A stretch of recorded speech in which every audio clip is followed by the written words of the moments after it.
Rajesh Kothari has been waiting by as well. Rajesh, so understand that you have a limited window. Just wanted to take in a couple of other thoughts from you before we let you go. The other bit is autos, Rajesh, and it's a bit of a tricky situation here because while by and large the numbers could be slightly iffy, Bajaj Auto in a website interview today has said that they will suffer because they will probably see a 25% cut. Companies like Eicher, Maruti, etc., which had these long waiting periods for their key models, their November will be normal because they'll only be giving out what was earlier booked, and therefore their dispatch numbers will still look okay. So how do you separate the ones which will get impacted and ones which probably will not get impacted too much? What is your thought?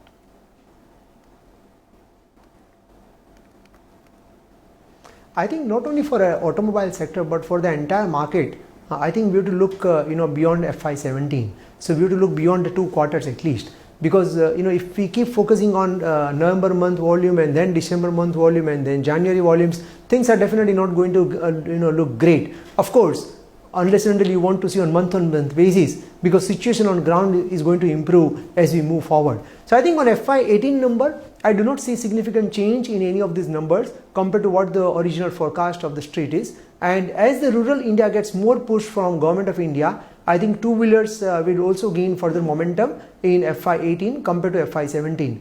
Maruti anyway being the probably what I would say in terms of the sales mix, the lower end or the mid end is a significant part of Maruti's overall volumes, and therefore I do not see any significant impact, adverse impact on Maruti volume as well from FY18 perspective. In the immediate short term, yes, you are right.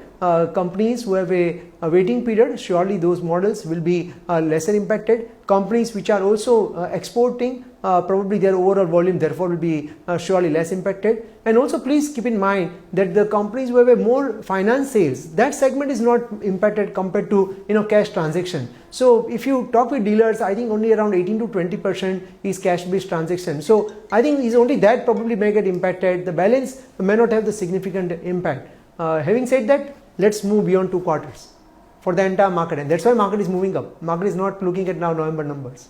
And Rajesh, put your thinking hat on. What could benefit from the Indian listed space as a result of this production cut that OPEC has agreed upon?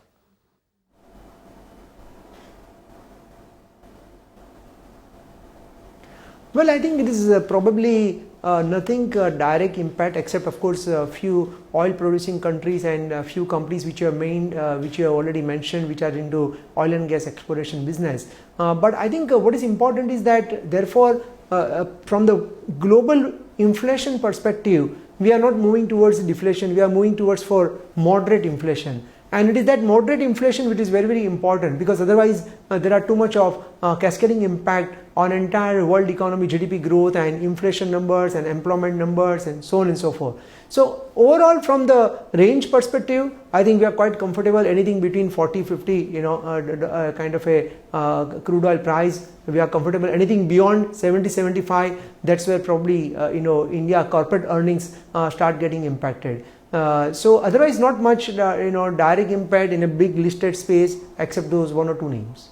A moment to thank Rajesh Kothari for being patient with us today while all this breaking news was on and giving us his thoughts. Rajesh, thanks so much for joining in. Find us on Facebook at facebook.com/ETNow, and don't forget to click the like button. You can also follow us on Twitter at ETNowLive. To stay updated with all our programming, hit the subscribe button on our YouTube channel by logging on to youtube.com/user/ETNow.